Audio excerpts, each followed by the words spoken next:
Maraming salamat po sa pagtangkilik ng ating video. Hinihikayat ko po kayong mag-like and subscribe para ma-update kayo sa susunod na nakabanata. Tara at umpisahan na natin. Nagkaroon ng napakagandang panahon ang tanghaling ito ng Agosto, pero kasalukuyang madilim ang mood sa paligid ng mansyon na pagmamayari ng mga Darby. Makikitang nagtitipon sa main hall ng mansyon ang pamilya Darby na kasalukuyang nakatingin sa mag-asawang Jackson at Rebecca gamit ang bagsak nilang mga mata. Napag-isipan mo na ba ang tungkol sa bagay na ito, Jackson? Tanong ni Jake. Opo, Dad, tango ni Jackson. Sinusuportahan ko ang desisyon ni Rebecca na ipagpatuloy ang kanyang pagbubuntis. Habang nakatingin sa tiyan ni Rebecca. Walang duda na buntis nga si Rebecca. Pero kasalukuyang wala pa ring nangyayari sa pagitan nilang dalawa ni Rebecca hanggang sa mga sandaling ito. Mula noong gahasain ni Florian si Rebecca, binigyan na siya ni Jackson ng space para makarecover sa traumang nararanasan ng kanyang asawa. Sa bagay, masyadong naging matindi ang nangyaring ito para kay Rebecca. Pero hindi inasahan ni Jackson na magbubuntis ng dahil dito si Rebecca. Hindi na nila kailangan panghulaan kung sino ang ama ng dinadala niyang ito. Agad na kumalat ang balita tungkol sa pagbubuntis ni Rebecca sa buong pamilya Darby sa loob ng isang araw. Nahihibang ka na, Jackson. Hindi naman sa iyo ang batang iyan, kaya paano mo nagawang magdesisyon na alagaan ito? Nirep ni Daryl ang asawa mo pero nagawa mo pa ring mag-volunteer na alagaan ang kanyang anak sa iyong asawa. Galit na sumigaw ang bawat isang miyembro ng pamilya Darby dahil sa sobrang galit, dito na sumara ng napakahigpit ang kamao ni Jackson. Slam! Agad na hinampas ni Yumi ang lamesa. Tumayo siya at sinabing, nahihibang ka na ba, Jackson? Ipinahiya tayong lahat ng hayop na si Daryl matapos niya itong gawin sa iyong asawa. Kaya sa sandaling magdesisyon kayo ni Rebecca na itago ang batang iyan, at malaman ng buong mundo ang lahat, siguradong sasama ng husto ang imahe ng ating pamilya sa lahat. Siguradong gagamitin natin ang mga natitira nating panahon sa lupa para mamuhay sa kahihiyan. Oo nga, Jackson. Pag-isipan mo muna ang tungkol sa bagay na ito, dagdag ni Florian. Nagulat siya sa naging desisyon na ito ni Jackson. At sa sandaling magsagawa sila ng isang DNA test, siguradong mabibisto na ng lahat ang ginawa niyang kalapastanganan kay Rebecca. Kaya kinakailangan niyang baguhin ang isip nito anuman ang mangyari. Ito rin ang naramdaman ni Yumi. At sa sandaling malaman na ng lahat ang katotohanan, siguradong ito na ang katapusan ni Florian. Hinding-hindi na nito magagawa pang mamuhay ng mapayapa habang buhay. Kuya, ate. Nagdesisyon na kaming itago at alagaan ang ipinagbubuntis ni Rebecca.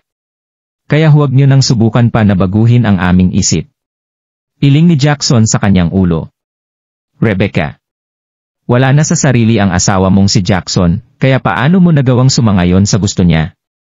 Ikaw dapat ang nangunguna sa pagsasabi sa kanya ng mga bagay na ito, dahil ikaw ang nagbubuntis sa anak ng hayop na si Daryl. Nababahalang sinabi ni Yumi. Napakagat na lang sa kanyang labi si Rebecca, at sinabing, huwag ka pong mag-alala, ate. Nag-usap na kami ni Jackson tungkol sa bagay na ito. Kahit na anong mangyari, walang ginawang mali ang batang ito. Mayroon pa rin siyang buhay na siyang mahalaga para sa atin. At isa rin siyang Darby, yuko ni Rebecca sa kanyang ulo. Dito na nagsimulang magalit ng buong pamilya Darby kay Daryl. Kawawa naman siya. Hayop ka, Daryl. Bakit mo ipinaranas kay Jackson ang ganitong klase ng bagay? Nararapat ka lang masunog sa impyerno, kasama ng buong pamilya mo, Darby. Sa opisina ng presidente ng Platinum Corporation.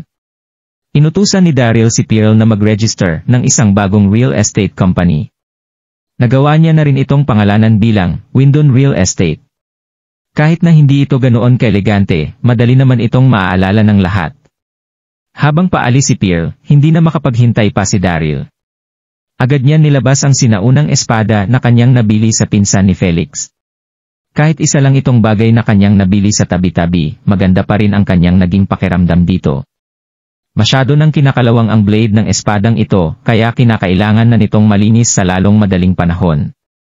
Agad na pumunta si Daryl sa washroom ng kanyang opisina kung saan niya nakita ang isang pang-scrub na gawa sa maliliit na steel balls, binuksan niya ang gripo at sinimulan ang pagkuskos sa kinakalawang na blade ng espada. Pero kahit na ano pang pagkuskos ang kanyang gawin, hindi pa rin niya nagawang tanggalin ang kahit kaunting kalawang na nakadikit dito. Ano ang nangyayari? Ginagamit na niya ang buo niyang lakas para linisin ito pero hindi pa rin niya nag-alisin ang nakadikit na kalawang sa espadang ito. Malapit na siyang sumuko matapos maisip na baka wala ngang kwenta ang espadang ito nang aksidente niyang mahiwa ang kanyang sarili. Buwisit! Mura ni Daryl. Paano naging ganito katalas ang kinakalawang na espadang ito? Agad na tumulo ang kanyang dugo sa espada. Shing! Dito na agad inabsorb ng espada ang tumulo niyang dugo bago magliwanag ng kulay pula. Katsa! Kasabay nito ang tuluyang pagkawala ng kalawang na nakakapit sa blade ng espada. Dito na nakita ni Daryl ang tunay na itsura ng espada na kanyang hawak. Kulay dugo ang espadang ito na mayroong isang parang tunay na imahe ng dragon na nakaukit sa paligid nito.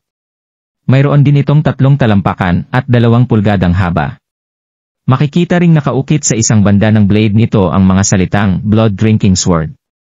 Ano ang nangyayari?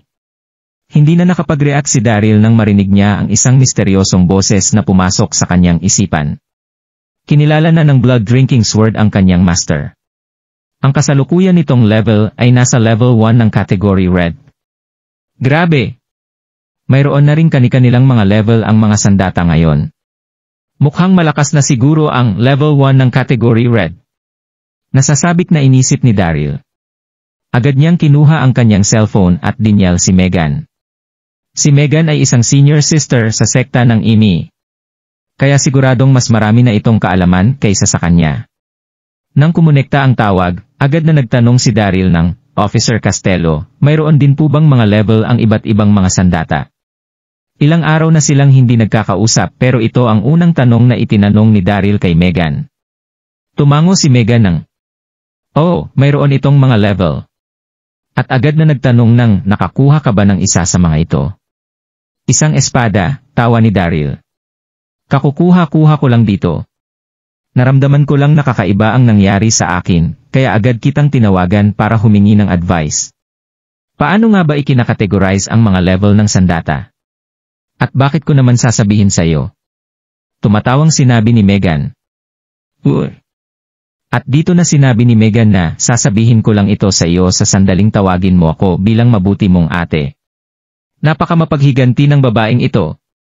Noong dukutin sila ng mga miyembro ng Grandmaster Heaven Cult, nag-request si Daryl na tawagin siya nito bilang mabuting kuya. Kaya malinaw lang na hindi niya kinalimutan ang nangyaring iyon. Dito na tuluyang nagulat si Daryl na hindi makapagsalita sa kanyang narinig. Paano kaya kung ilibre na lang kitang kumain sa labas? Hindi ako interesado sa alok mo. Tatawagin mo ba akong mabuti mong ate o ibaba ko na ang tawag na ito? Desididong sagot ni Megan. Ang babaeng ito. Kahit na nahihiya ng husto si Daryl na tawagin si Megan bilang kanyang ate, agad namang napangibabawa ng kanyang curiosity ang kanyang pride habang tinitingnan ang hawak niyang espada. Ang mabuti kong ate, tahimik na buntong hininga ni Daryl. Hindi kita naririniga. Tawa ni Megan, lakasan mo.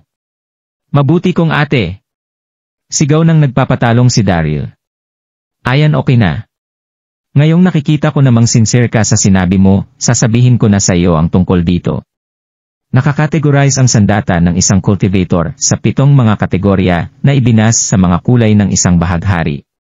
Mula sa mababa papunta sa pinakataas, ang mga kategorya nito ay ang kulay ng pula, orange, dilaw, berde, asul, indigo at violet. Mayroong 5 mga level ang bawat kategorya na ito. Buwisit! Nasa pinakamababang level pa lang pala ang espadang ito. Hayop, nang hihinayang na inisip ni Daryl sa kanyang sarili. Kahit na nasa level 1 pa lang ito ng category Red, maaari pa rin itong maging mas malakas kaysa sa ibang mga ordinaryong sandata. Nagpatuloy si Megan sa pagsasalita. Mayroon kasing mga itinatagong kakayahan ang ilan sa mga sandata ng isang cultivator. Kaya bakit hindi mo kaya dalhin yan dito para makita ko siya ng personal? Sige, sumasangayong sinabi ni Daryl. Nasaan ka ba? Nasa bangko ako ngayon. Magkita na lang tayo rito. Sabi ni Megan. Sa entrance ng bangko, napagdesisyonan ni Daryl na iwan ang kanyang espada sa kanyang sasakyan para maiwasan ang pagkuha sa pansin ng mga tao sa kanyang paligid. Makikita ang isang pila sa loob nito. Sinabi ni Megan na kasalukuyan niyang inaasikaso ang isang importanteng bagay sa bangkong ito, kaya agad na nagpunta si Daryl sa VIP section ng bangkol. Dito na siya tuluyang hinarang ng isang babaeng nakauniporme, na nagngangalang Sharon Todd, na nagtanong gamit ang profesional nitong ngiti. Ano po ang maipaglilingkod namin sa inyo, sir? Hinahanap ko ang aking kaibigan, ngiti ni Daryl. Mayroon daw siyang inaasikaso sa loob ng VIP section ng inyong bangko. Business. Sa suot nitong mga ordinaryong damit, nagmukhang isang white collar na manggagawa si Daryl. Kaya paano niya magagawang makapasok sa VIP section ng bangko? Dito na tumanggi ang babae sa request ni Daryl gamit ang kaparehong ngiti, at nagdidilim na mga mata. Pasensya na po kayo, sir, pero ito po ang VIP section, hindi po maaaring makapasok ang kahit na sino sa lugar na ito. Kung naghihintay po kayo sa isang taong nasa loob, hintayin niyo na lang po siya sa main lobby ng bangko. Natigilan dito si Daryl. Iniling niya ang kanyang ulo at sinabing, kung ganoon, sige, magde-deposit na lang ako. Pinanatili ng babae ang kanyang ngiti, pero maririnig na ang inis sa kanyang boses. Maaari niyo po iyong gawin sa main lobby ng bangko. Marami rin pong mga ATM machine, na pwede niyong pagdepositohan ng pera. Hindi po kami nagka-cater ng mga regular na customer sa VIP section. Kung gusto mong gumawa ng anumang transaksyon sa VIP section, kinakailangan mo munang magkaroon ng hindi bababa sa $1 milyong na balanse sa iyong account. At sigurado naman akong wala pa sa $100,000 ang laman ng account ng lalaking ito, isip ni Sharon sa kanyang sarili. Sige, kung ganoon. Magwi-withdraw na lang ako, kalmadong sinabi ni Daryl. Sir, sinabi ko na po sa inyo, nakukulitang sinabi ni Sharon, kahit na anumang transaksyon ang gusto niyo pong gawin. Maaari niyo po itong gawin sa main lobby ng bangko. Maaari niyo rin po itong gawin gamit ang mga ATM machines natin doon. Ano bang problema ng lalaking ito? May sakit ba siya sa pag-iisip? Reklamo ni Sharon sa kanyang sarili. Malinaw na nandito siya para gumawa ng gulo. Hindi ba niya nakikita ang kanyang sarili sa salamit? Sinisira niya lang ang imahe ng aming bangko sa pagtayo niyang ito sa VIP section. Unti-unti na siyang nauubusan ng pasensya rito. Matapos makaharap ng napakraming tao, na katulad ni Daryl araw-araw, na wala nang magawa sa kanilang mga buhay, naisip ni Sharon na nag-aaksaya lang siya ng oras sa mga ito. Iniling ni Daryl ang kanyang ulo. Hayop, hindi pa rin ba maganda ang suot kong mga damit? Pero kabibili-bili ko lang sa mga ito. Bakit ba hindi tumitigil ang mga tao sa pangmamaliit sa akin? Kahit na nabili niya lang ito sa bangketa, mura at komportable pa rin ito para sa kanya. Sige, hindi na ako papasok, sabi ni Daryl na nagpatalo kay Sharon. Wala na siyang ganang makipagtalo pa sa isang ito. Tatawagan niya na sana si Megan para sabihing nasa entrance na siya ng bangko nang ipadyak ni Sharon ang kanyang high heels. Kung gusto mong tumawag, gawin mo na ito sa labas. Huwag mo nang istorbohin ang mga VIP, utos nito. Bawal na rin akong tumawag. Nagugulat na sinabi ni Daryl. Hindi. Sigaw ni Sharon habang nakaturo sa main entrance ng bangko. Hindi isang pasyalan para sa isang katulad mo ang VIP entrance ng bangkong ito. Sa labas ka na lang tumawag. Dito na lumapit ang isang security guard na nagsabing ito po ang VIP section, sir, simangot nito. Hindi po kayo po pwedeng magpagala-gala rito dahil maistorbo nyo po ang mga pumapasok naming customer dito. Dito na napansin ng ibang customer ang nangyayaring komosyon sa VIP section. Sino ba ang mahirap at walang perang lalaki na ito na gustong pumasok sa VIP section? Mukhang sinusubukan niyang sumingit sa pila. Tingnan niyo, hindi ba siya ang nakikitirang manugang ng pamilya Lindon? Sabi ng isa sa mga nakatinging customer. Haha! Oo nga! Agad na mas naging bossy ang asal ni Sharon kay Daryl matapos marinig ang naging komento ng mga tao rito. Wala pala talagang kwenta ang isang ito na isa lang boytoy, at isa ring walang kwentang manugang ng mga Lindon. Ni hindi man lang siya umabot sa level ng isang white collar na manggagawa. Isip nito. Guard, pwede niyo na ba siyang samahan palabas? Utos ni Sharon sa gwardiya habang nakaturo kay Daryl. Gusto ko lang sana mag-withdraw sa VIP section, buntong hininga ni Daryl. Wala na ba sa katinuan ang lalaking ito? Magkano ba ang gusto mong i-withdraw? Singhal ni Sharon, 1,000, 000. 20,000.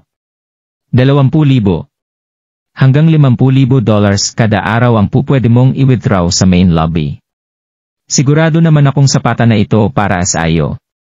Hindi bababa sa $1,000,000 ang mga transaksyon na pinapayagan naming sa loob ng VIP section. Sige, kung ganoon, mag-withdraw ako ng $5,000,000. In cash. Sabi ni Daryl. Nilabas niya ang kanyang card at inabot sa kamay ni Sharon. Malinaw at malakas na narinig ng lahat ang kanyang sinabi. Haha! Impossible! Gusto niya ba talagang mag-withdraw ng $5,000,000? Mukhang nasobrahan na ang pangmamaltrato na ginawa sa kanya ng mga lindon, kaya tuluyan na siyang nawala sa kanyang sarili. Dito na nagsimulang manglait ang mga tao sa paligid. Sa kabilang banda, makikita ang nanginginig na si Sharon, parang naging spaghetti sa lambot ang kanyang mga binti sa kanyang nakita.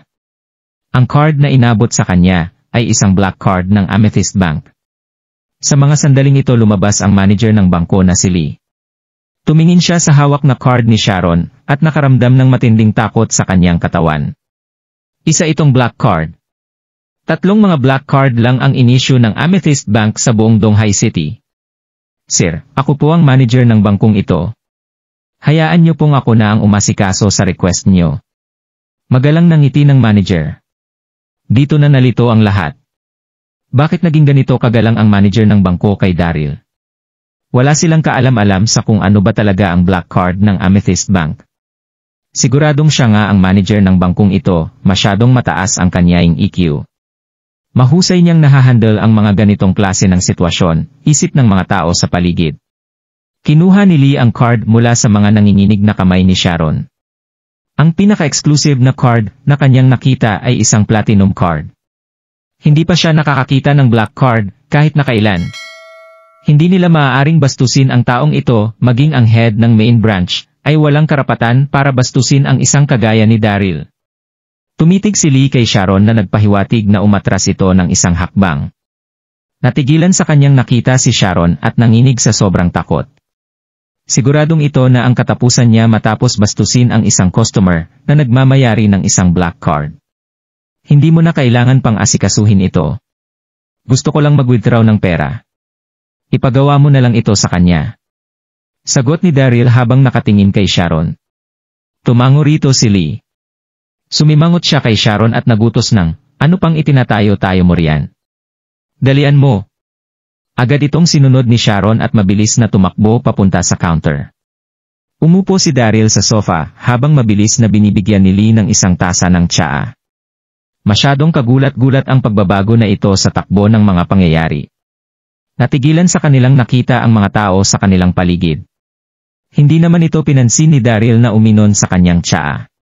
Hindi nagtagal ay agad nang nagpakita si Sharon dala ang 2 mga suitcase na punong-puno ng pera. Kung nagustuhan mo ang mga ganitong video, huwag mong kalimutan mag-like and subscribe. Panoorin mo na rin ang mga naunang kabanata para lalong maubos ang oras mo.